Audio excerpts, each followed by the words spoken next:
Hai, Assalamualaikum semua. Hari ni AJ berada di Bukit Katil. Okey, hari ni kita ada seunit teres 2 tingkat untuk dijual, gated and guarded.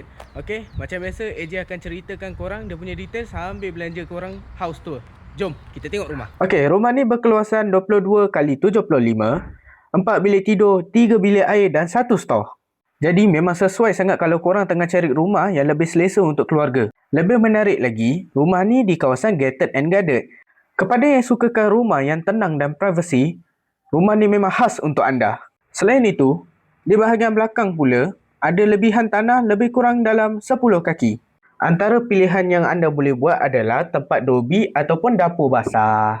Dan yang paling best sekali, rumah ni dijual pada harga di bawah market value, iaitu harga yang ditawarkan adalah RM338,000 sahaja. Ya betul, anda tak salah dengar. Dengan hanya RM338,000 sahaja, anda dah boleh dapat rumah teres 2 tingkat, 4 bilik, 3 bilik air dan 1 store, gated and guarded, lebih privasi dan ada tanah lebihan belakang sebanyak 10 kaki. Sekiranya anda berminat, boleh terus hubungi AJ segera. Kita jumpa di video yang akan datang.